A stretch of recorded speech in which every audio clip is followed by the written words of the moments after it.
So today we're going to cover a new chapter, chapter 14. The subject is antenna. It's something we use every day and taken for granted. Your cell phone has an antenna, your television, so all the communication equipment has an antenna. So let's go right into this subject.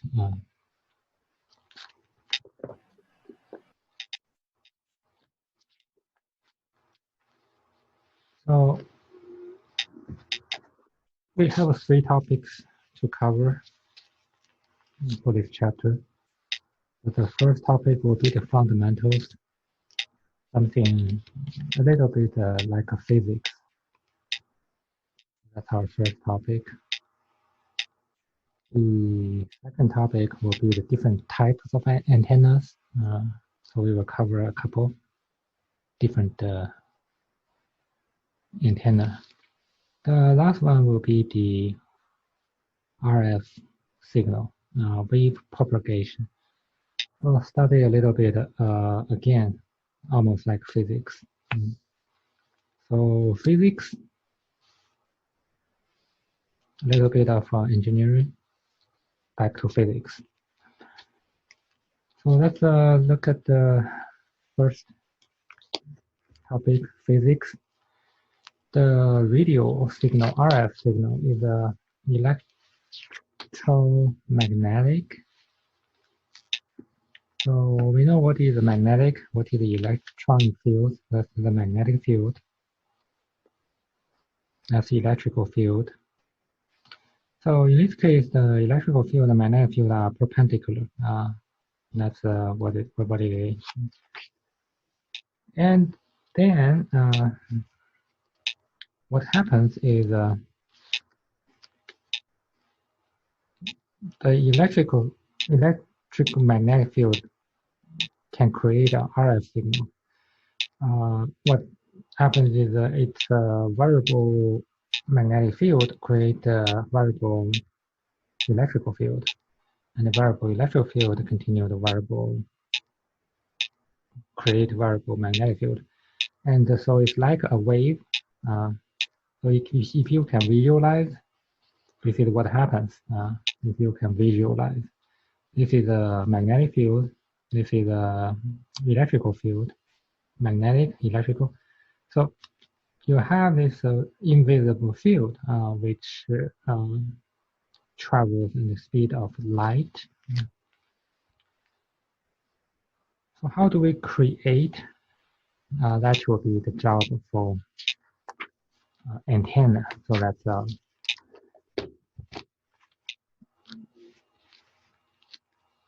so for an antenna, it will create two different types of RF signal, two different types of communication. One is called the near field, one is called the far field. Near field and far field. Majority of RF communication is far field. That is the transmitter receiver is at least 10 wavelengths apart. Wavelengths, we'll talk about wavelengths later. So at least 10 wavelengths apart is far field. And near field is a kind of strange way to communicate. That means the antenna and the receiver is very close to each other. This radio signal is behave a little different compared with the far field and near field. Near field, we haven't used near field until most recently. Some cell phone has near field antenna and receivers. The idea is using that as an ID card or credit card or cash system because this kind of communication happens only a few inches, no more than a feet. So for safety, so you can use your cell phone as This is actually very common. For example, when I was traveling in China, we became cashless. Also, if you ride a bus, you use a near field receiver and transmitter to basically pay your subway ticket and bus tickets. It's so you don't have to carry small money to buy tickets. All you need is your cell phone. So that's another topic. Polarization is our third topic. The electromagnetic field is polarized, just like light is polarized. So there is the magnetic field and electrical field. They are always perpendicular to each other. And the electrical field, the direction can be horizontal or vertical, the electrical field. So that's polarization. So in order to have the best reception, your receiving antenna should also be on the same plane to get maximum. In theory, if your receiving antenna is vertical, if the transmitting antenna is horizontal, you cannot receive signal. Transmitting is horizontal, your receiving signal is vertical, receiving antenna. But in practice, you still can receive a little bit because during the transmission, this polarization angle may shift it a little bit instead of perfectly horizontal or perfectly vertical. So that's another topic, polarization. The last topic is the reciprocal reciprocity. That means the antenna can either act it as a receiving antenna or transmitting antenna. They can do both with the same kind of characteristic. So actually, a lot of the communication equipment share single antenna for receiving and broadcasting. So that's our last topic. So a couple of physics fundamentals. The next topic will be examples of different types of antenna. So we will do 1, 2, 3, 4, 4 different types of antenna. The first type is called dipole. So dipole is what this looks like. That's a dipole antenna. You have your transmission line have a 90-degree bend. So that's your transmission line. So the transmission line is parallel, and if you have the last quarter wavelength, or last quarter wavelength, depend on the signal frequency. The quarter wavelength, for example, for 30 megahertz, 30 megahertz, the wavelength will be how much? 10 meter. So quarter wavelength will be 2.5 meter. So for 30 megahertz signal, you need 2.5 meter. 2.5 meter. You bend opposite direction 90 degree up and down. This will create a dipole antenna. Generally, dipole antenna is not vertical; it's horizontal. So this is what the dipole antenna looks like. That's a dipole.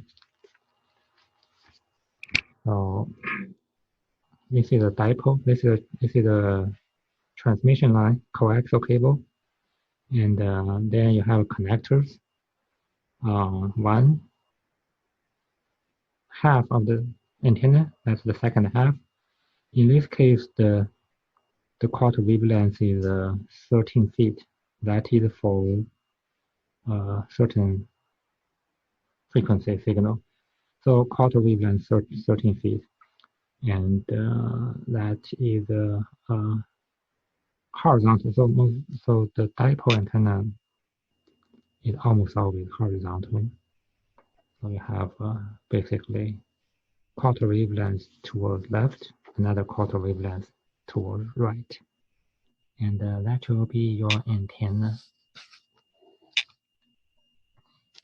And the total length is half wavelength, total size of the antenna.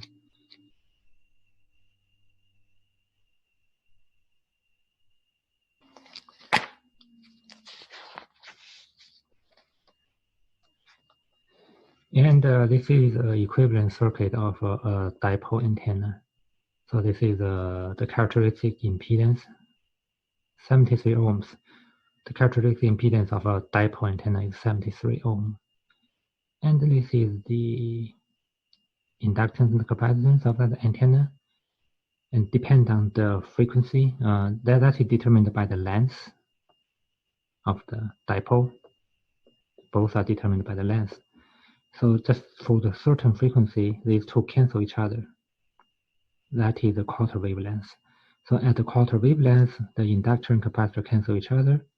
The dipole antenna became a pure resistor. 73 ohm pure resistor. That is the best reception, also the best transmission. Because without the inductor and capacitors, the power factor is 1. All the energy came from the transmitter is sent out as radio signal energy instead of bouncing backwards towards the transmitter. So that's our first type. This folded dipole is also directional. By directional, I mean this. Yeah, that's directional.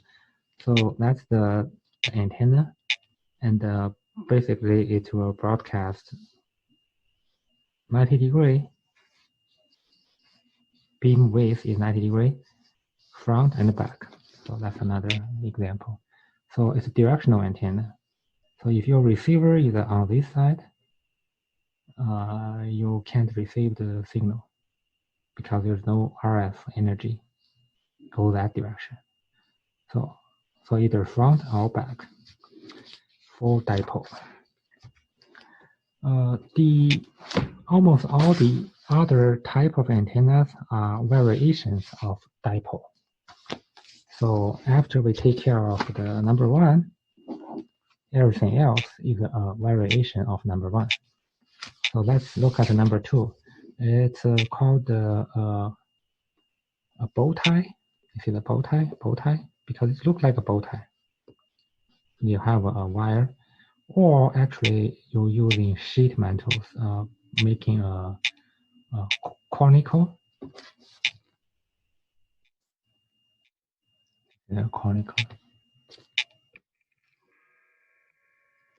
Conical or bow tie.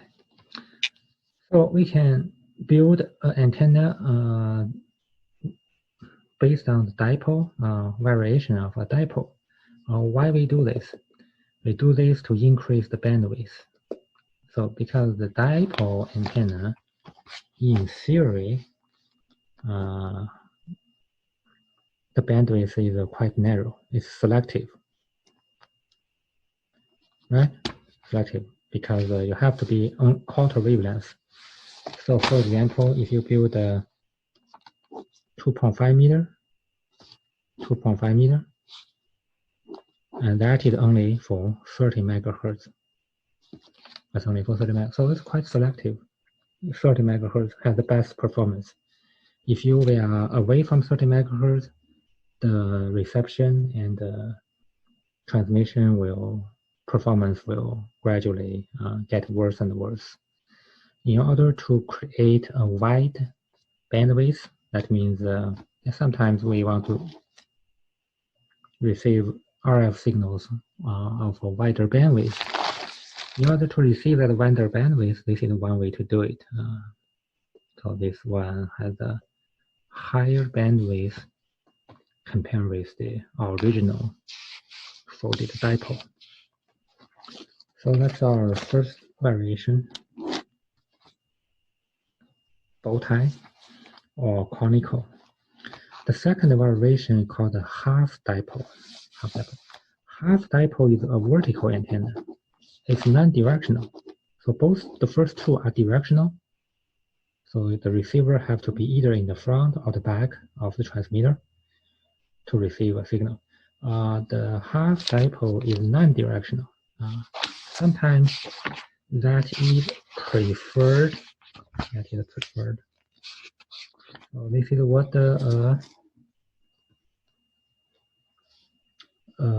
half dipole. So you can only have half quarter wavelength going upward. So that's usually a vertical antenna, and it's non-directional. So 360-degree everybody around the antenna can have the same reception. And of course, the other half is Earth, so it will be just connected to Earth. So that is a folded dipole.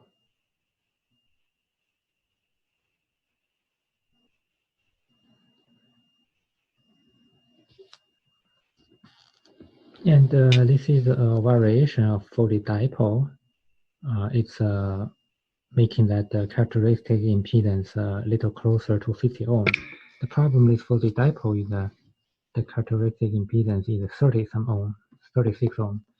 So there is no transmission line matching this type of antenna. So this variation, where you have quarter wavelengths, multiple quarter wavelengths connected to grounded actually, and this folded dipole has a characteristic of 50 ohm, which perfectly matches the very common coaxial cable, which also has 50 ohm characteristic impedance. So you have a perfect match in that way. And the half dipole also has variations. So half dipole is a variation of a full dipole. Also, the half dipole has other variations. This is have a loading coil. By having a loading coil, you can reduce the length. So for example, for 30 megahertz, quarter wavelength is 2.5 meter. 2.5 meter is almost 8 feet tall. So it's very long antenna, 8 feet tall. And a lot of time you do not want an antenna 8 feet tall. So that's one way to do it. Adding a loading coil. Effectively, you can have a vertical antenna less than 8 feet tall for 30 megahertz signal. So you can have a shorter antenna. That's another example of a center-loaded, shortened, center-loaded. So it effectively reduces the antenna length. That's another version. Have a hat, capacitive hat. That will also reduce the length. This type of antenna, I remember I saw it in the movies. The people fighting in the Second World War, they carry a mobile station, and this is the type of antenna the soldiers are carrying. Have a capacitive hat. The idea is just to reduce the length of that antenna, because in a military operation, you really want to reduce that length of the antenna to make it easier to carry around. So that's the third one. So we start with dipole, conical, and the half dipole.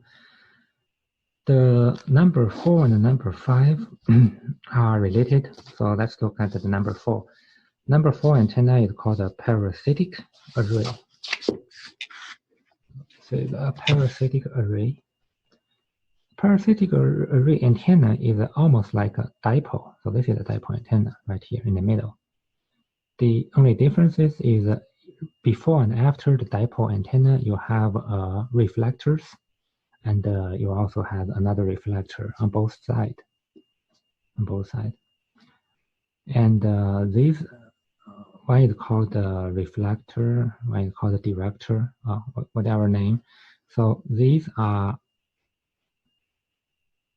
added to increase the gain of the antenna. So this antenna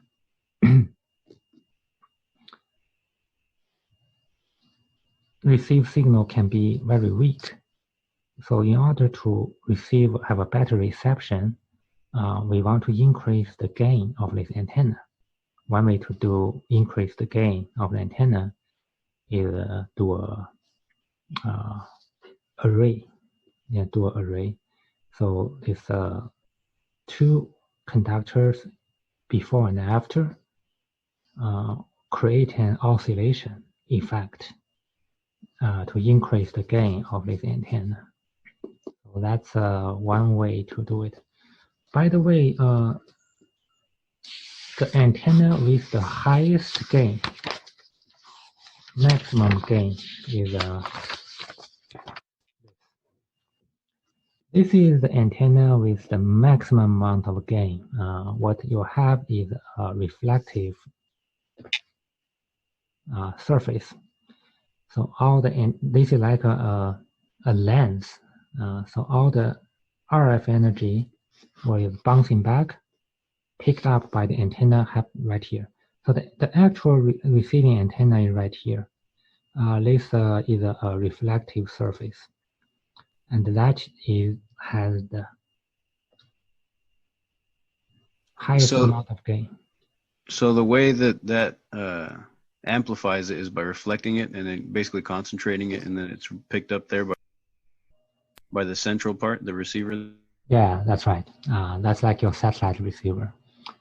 You can also build one of those antennas. I saw many people do it to actually use neighbor's Wi-Fi signal. So if you build one of those high gain antennas, you can pick up neighbor's signal like a half-mile away, the Wi-Fi signals, half-mile away. Especially in the cities, densely populated, you can actually aim in different apartments. So basically, you can select your victim, which antenna you want to break in, which Wi-Fi you want to break into, potentially, by using this high gain antenna point, like a laser gun pointing to different windows. You're picking which neighbor's Wi-Fi you want to pick up. So high gain antenna, very directional.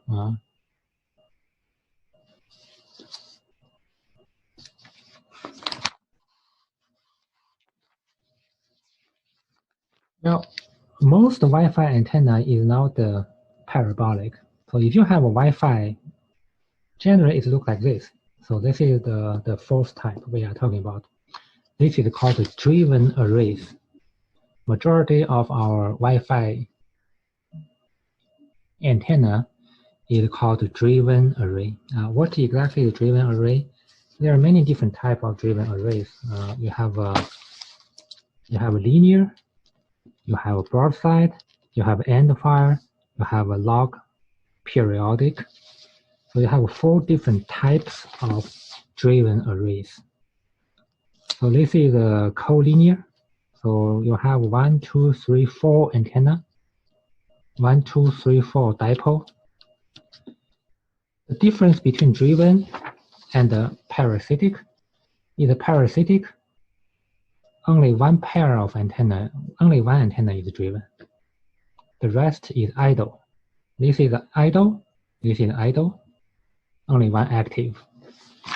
Now this one you have active, active, active, active. 4 actives. The next one you have active, active. You have active, active, active. You have 3 active. So why do we do it? Obviously, the driven array is to increase the range, increase the range. So a driven array helps to increase the range. Number one, increase the range. Number two, help the antenna become more directional. So, for example, this vertical antenna is non-directional.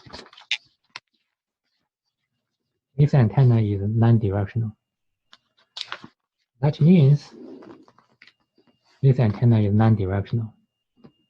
But by having a driven array, we can make that antenna, quarter wavelength antenna, directional. So if you drive around Shenzhou, you will see some antenna towers, like 4 of them, right outside my house, not too far. I actually saw those antennas every day. So they have 4 antennas, vertical antennas, as an array. This is a driven array. So they can control, first they can extend the range. Second, they can make that non-directional antenna directional. So for example, by driving these 2 antennas together at the same time. Can you scoot the paper up just a little bit? Yeah, by driving these 2 antennas at the same time, you make this antenna directional. So only front and the back can receive the signal. Along the vertical line, you have no signal. So this driven array can control, for example, this is towards Kansas City, because there's no reason to broadcast in that direction because there's no population. There's no population in that direction. So by driving this together, you can drive your signal drive your energy more towards Kansas City. And you can also position them at different locations. You can change which direction you want to broadcast at different different time of the month or different time of the day. For example, you figure out in the morning, you want to broadcast that direction. In the evening, you want to broadcast that direction. And by having an array, driven array, you can control all that. So 5 different type of antenna. So let me summarize. They all based on number 1, called the dipole. So based on the dipole, we have a bow tie or conical, and we have the half dipole, we have the parasitic array, and the last, the most complicated, will be the driven array. Driven array means multiple hot antennas, control the range, also control the directions. So if you have a Wi-Fi antenna, if you look, if your antenna has 2, you have the best reception in the front and the back. So next time if you in your house you don't have Wi-Fi signal, you may solve the problem by turning that antenna, turn the angle of your Wi-Fi antenna towards where you are located, because that 2 driven array is directional. If you have 2 antennas, it's actually directional. It's more energy towards the front and the back. So by rotating your Wi-Fi antenna towards your receiver, potentially you get the longer range that way, because it is a driven array antenna. The last topic before we end this subject is called impedance matching. Impedance matching is for the same reason. We want to get the best reception, best distance communication. Typically, there are 3 methods to do impedance matching. Method number 1, method number 2, method number 3. So method number 1 called Q section. Method number 2 is called balance. Method number 3 is called antenna tuner. Okay. Let's look at each.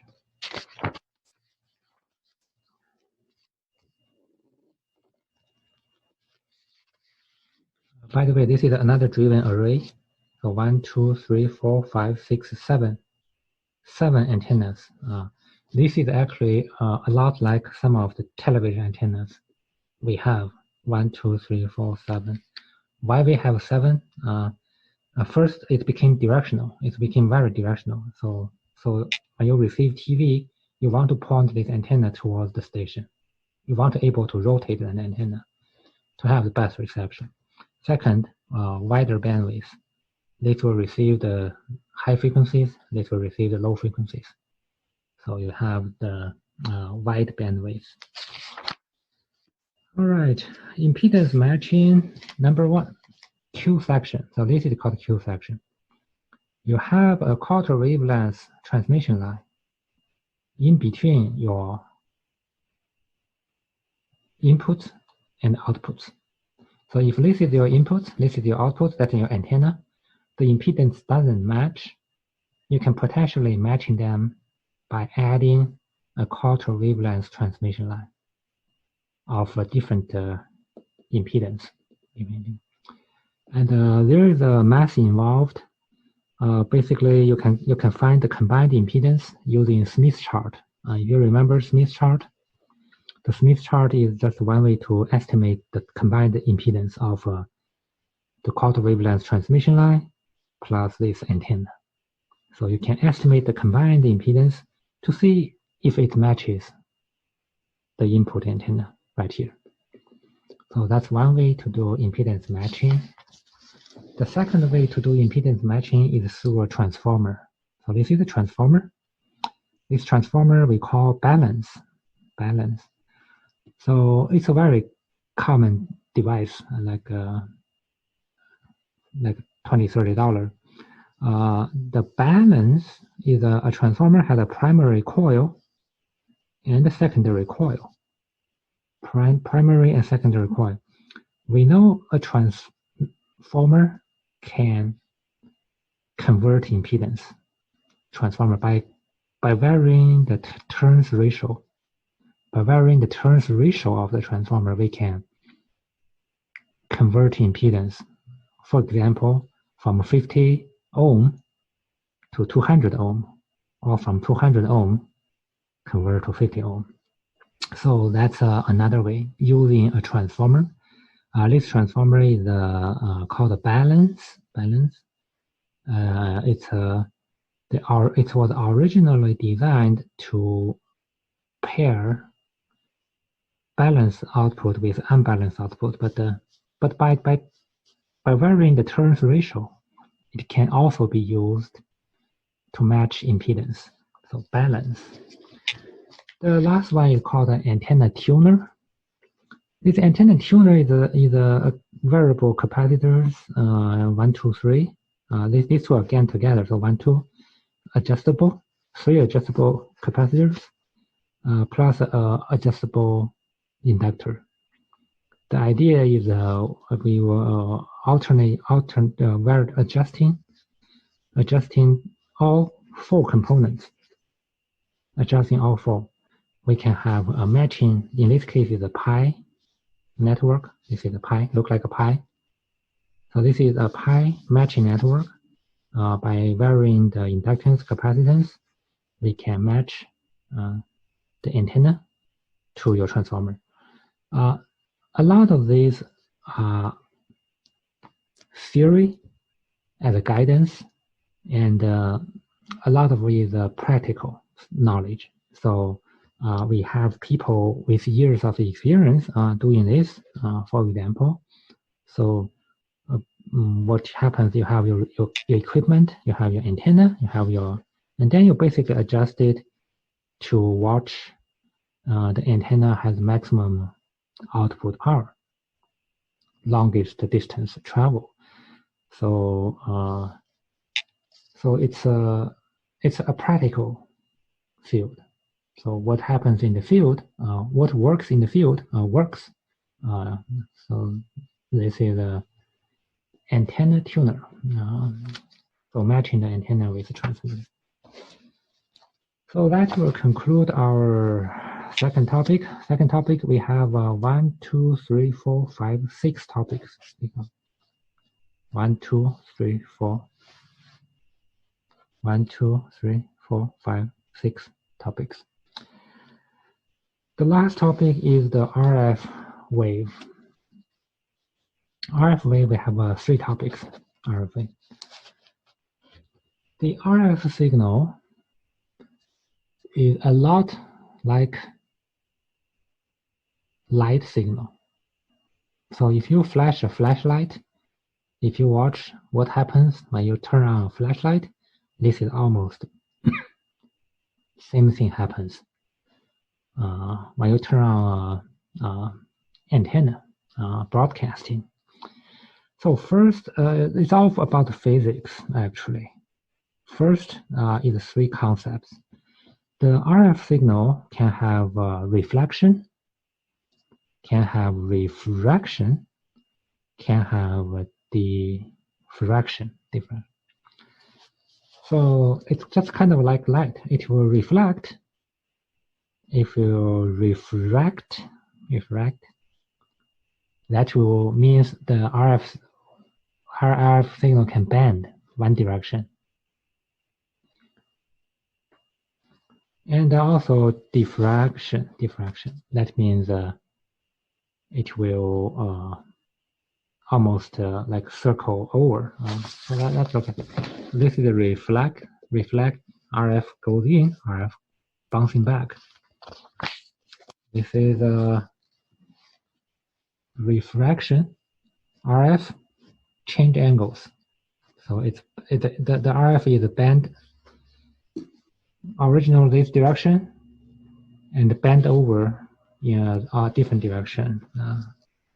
And next will be the diffraction. That means the RF signal in the shade area. So I suppose if your receiver is behind the building, you will have no reception. But it turned out, well,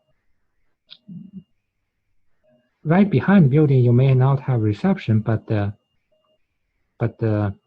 in this area, you still have signals. So that's called refraction. So that's our first 3 topic. The second topic is also 3 topic. The RF signal travels 3 ways. So RF signal travels 3 ways. This is the first way RF signal travels. It travels, that's called the space wave. It travels in space. So that's your antenna. Generally, we put your antenna in a tower. The taller, the better. Because the taller, suppose the longer the distance it can travel. So this is the 2 antenna. So you put a tall antenna, receiver. The taller the receiver, the better. For example, right now I'm in 2nd floor. My antenna can receive almost 50 stations. When I'm going to the 1st floor, I can receive maybe 10. When I'm going to the basement, I almost receive nothing. So the RF signal travels, that's called the space wave, travels through space. And that's another example, space wave. The antennas will travel. This is called a repeater, another repeater, another repeater, another repeater. So in order to have longer distance, you need to have continuously repeat your RF. That is called space wave. Well, there's another strange thing happens, which we call sky wave. What sky wave happens is there is a certain layer about 200 mile or 100 mile. above us, they have a layer of atmosphere which actually reflect certain RF signals. So basically, your RF signal can bouncing back to the ground. It's like having a mirror up in the sky. So this mirror up in the sky will bounce the RF signals back to the ground. And then you go bounce back towards sky and bounce back to ground. This can actually travel around the globe. So this is called a shortwave signal. Shortwave signals, they can travel around the globe by bouncing back by this F1 layer, whatever layer they are, multiple times, and it could travel 6,000 miles to the opposite side of the Earth. So it looks like this. Suppose this is your Earth, and this is short wave. So it will start from here, ended from the opposite side of the Earth. So bouncing once, bouncing second time, bouncing the third time, and receive your destination. So that is what before internet, that is the internet, international network. So people communicate before the computer internet came 50 years ago. We do not have internet. So how do people talk to each other 50 years ago around the globe? Through this shortwave radio. So shortwave radio, people can communicate around the globe. So that is called the skywave. The last type is called Earth, or surface. So this surface wave, almost like just travel close to ground. So it can travel, for example, hundreds, thousands of miles that way, travel, propagates around the globe that way. It's called the ground wave propagation. So the ground wave generate a frequency less than 3 megahertz. So the way the RF signal travel, how they travel, is directly determined, mostly determined by the frequency of your radio signal. So if your radio signal is less than 3 megahertz, it travels on surface. 3 mega to maybe 30 mega. I don't know the upper range. Short wave. Actually, it's this range, 300K to 3 million hertz. It's short wave. And then at a higher frequency, today's cell phone, this is how the cell phone signal travels, because cell phone frequencies are gigahertz RFs. So this is how gigahertz RF travels. It travels only through space. That's another example of an antenna tower. Those are high gain parabolic antennas. So every antenna point to a direction, point to the receiver or point to the transmitter. So this is a very directional, high directional. If you shift the angle 1 degree, you lose your target. So you lose your reception.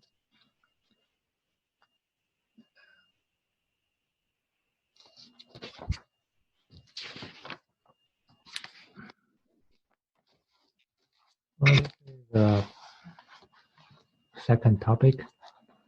Now we came to the last topic. Last topic is the problem with modern communication instruments. Today, we highly depend on wireless communication. So everything is wireless. the data being travel wirelessly today, it's every day. We use those technology every day. Cell phones, we use Wi-Fi. These type of signals have a big problem. The problem is called fading. And if you are using a cell phone in the early days, you noticed it. You may have one inside of one building, you have no signal. And then you have to move around to hunting for signals. So on the one corner of the room, you have no signal. And you move to another corner, all of a sudden you pick up a signal. So you basically you move around hunting for cell phone signals. That's for the early. So that fading is a very big problem. The fading has many reasons. The first reason is the multipass. Because the signals can bounce. So you instead of you receive one signal, you receive multiple signals from multiple paths. And those multiple paths may make your received signal stronger or may cancel each other.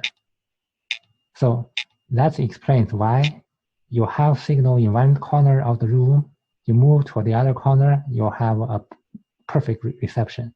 You move to another corner, you have no reception because it just happens. Sometimes it just so happens multiple paths make a signal stronger. Sometimes the multiple paths just cancel each other. So that's one way. Another way of fading is motion, because your receiver is moving. That means when you're driving, you're using your cell phone. When you're driving, that's another reason.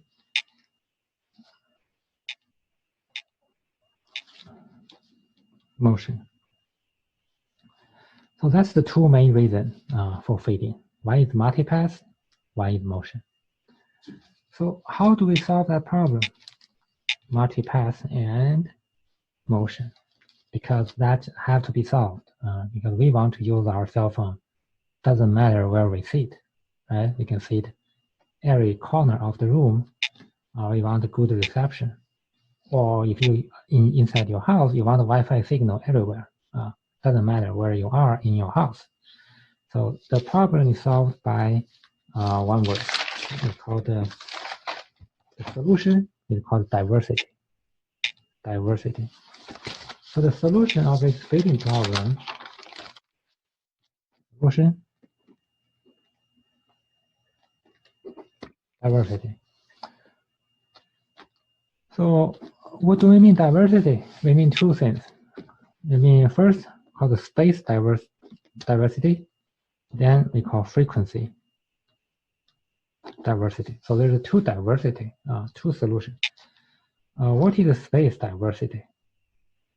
Say, if you have a good reception in one corner of the house, bad reception in the other corner of the house, the space diversity basically means just put up two antennas on each location. So chances are, if one has good reception, one has bad reception, the other have good reception. Or this one has bad reception, the other one has good reception. So chances are, if you diversify in space, you put multiple antennas around your house, and you always have good reception. But that may not be feasible because you need space. You need multiple antennas connect together. That is actually the case in the old cell phone. In the old cell phone, you have multiple antennas. Maybe the new cell phone do the same thing. You have 2 or 3 antennas inside your cell phone. And basically, the computer will switch in between those 2 or 3 antennas to see which one has a better reception. So this antenna has a better reception, is the cell phone will switch on to this antenna.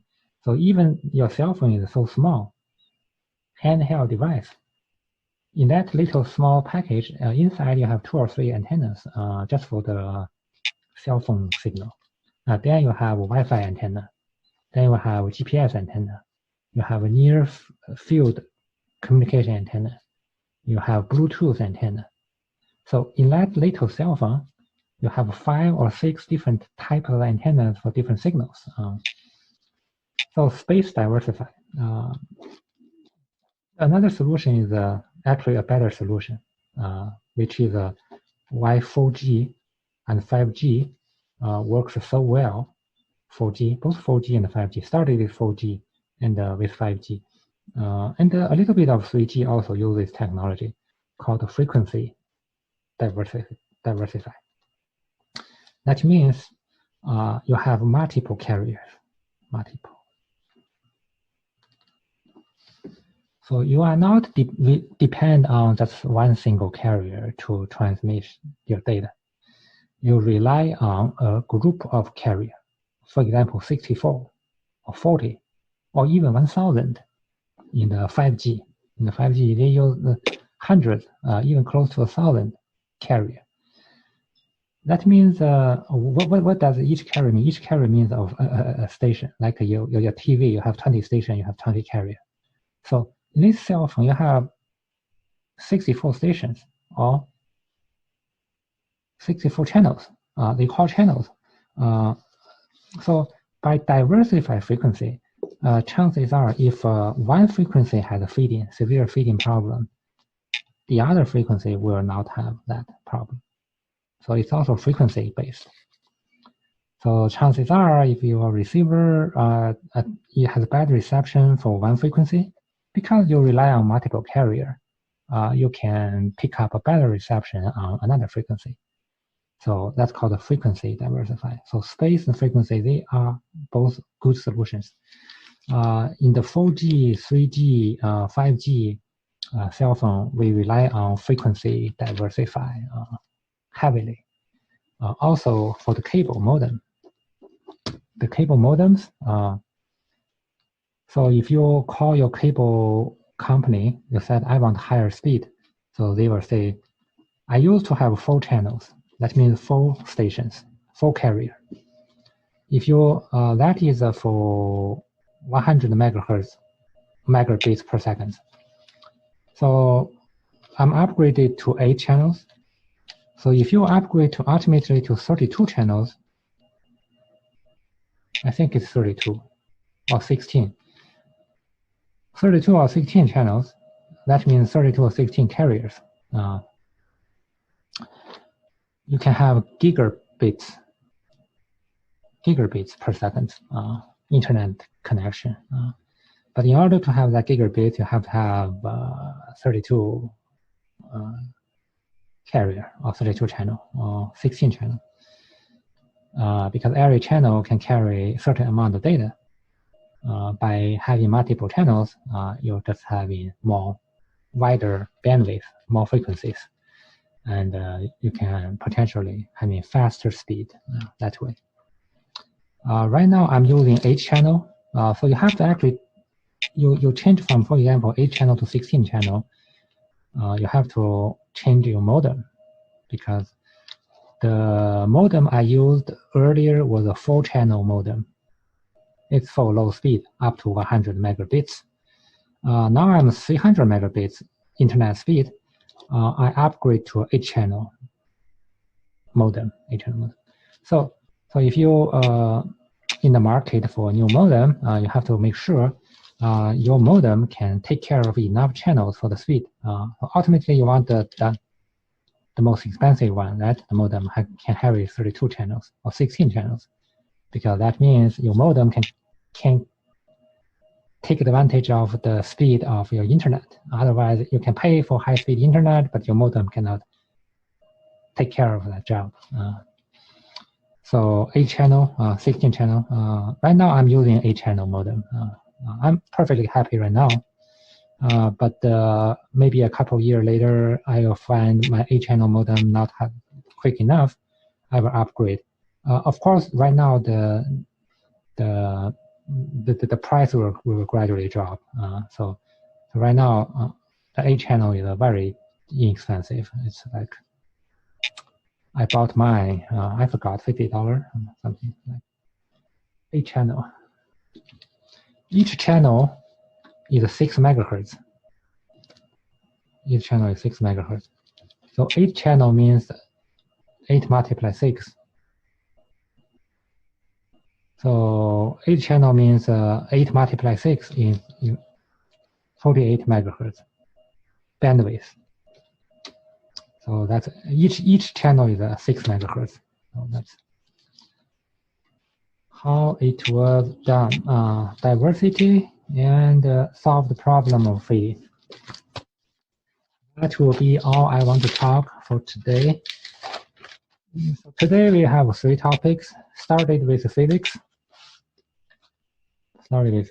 and then we talk about different types of antennas. 5 different types. 5. 1, 2, 3, 4, 5. Then we go back to physics. Talk about a little bit of the problem of fading and solution for the fading. All right. Okay. Oh my, we have only one left. Everybody left. It's usually the other way around. Yes, that's right. Do you have questions after? Yeah, actually, so I just bought a router the other day. Yeah. So we were talking about the channels just now. Yeah, looks like you have 2 antennas, right? Yeah, it's got 2 of them on there. It was one of the cheaper ones. Yeah, so that's a directional. That is a driven array. So you want to point that 2 antenna towards your equipment where you live in.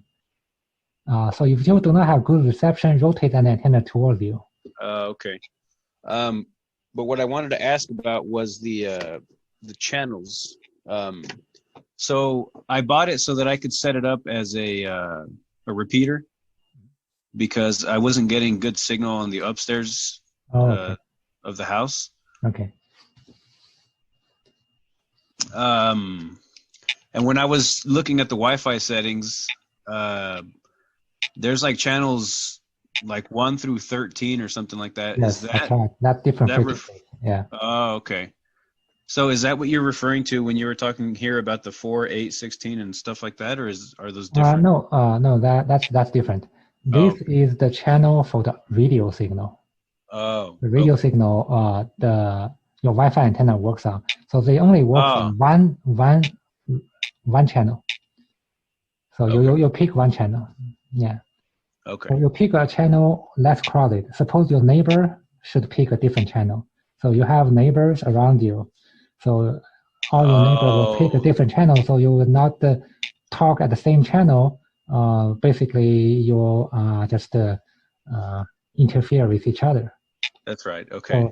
So if everybody in the general area is on the same channel, it's going to be a little less bandwidth, right? There's going to be slower. Yeah. Everybody is talking on the same channel. You want to pick a quiet channel. Okay. Yeah. Usually those are selected automatically, but if you can manually select, just make sure you experiment. Pick a quiet one. Okay. These channels I was talking to is cable modem. The speed of your cable modem. So the cable modem will use multiple carriers to pump data to your house. The more carriers they use, the more data they can pump. So how would I know how many channels this one has or is capable of? Your cable modem. This has a built-in modem, right? Oh, that's okay. Yeah. Okay, I know what you're talking about now. So if you have a built-in modem, you can look up the documents. That's the only way you'll find out how many. Okay. Yeah, I think I'll do that. I'd like to see. Yeah, it will be minimum four channels. So there are parallel 4 channels receive data. But a better one will have 8. An even better one will have 16. But it's also depend on your internet speed. If you pay only for 100, that means 4 channels is enough. You only need to listen to 4 channels. Mm-hmm. But if your internet speed is 300 megabits, you need at least 8 channels. Okay, I got you. So every channel carries, for example, 50 megabits. So if you have 8, you can carry 50 multiplied 8 is 400 mega. Mm-hmm. But if you have gigabits, you need a 16 channel or 32 channel to have that gigabits internet speed. Okay. Yeah. I need to write that down. That's good to know. Yeah, right now my provider will give me $70 a month for gigabits, but I felt I don't need that. So right now I'm paying $50 for 300 million. What provider do you have? Is it Suddenly? And the link, it's a terrible provider. It actually really ripped me off first half of the year. I pay, they charge you extra for every gigabit you use over your limits. So they have upper limits. Now I call them, they remove that limit with reduced rates. So if you don't call them, they charge you higher rates and they limit your internet usage. And then I realized I was paying like 200 a month. They Wow. charged me over 100 something for over limit use. And I didn't pay attention. I actually paid almost 6 months of over limits. Wow. It adds up like $1,000 almost. Then I called them. They reduce my rates. They get rid of the limits, and they do everything. But they didn't return the money. They already, ripped me off already. They didn't return the money. There's nothing you can do now. Yeah. Okay. Yeah, that was the only question I had. I'm glad I asked. All right. Well, I guess I'll see you. All right. Have a good day. You have a good day too.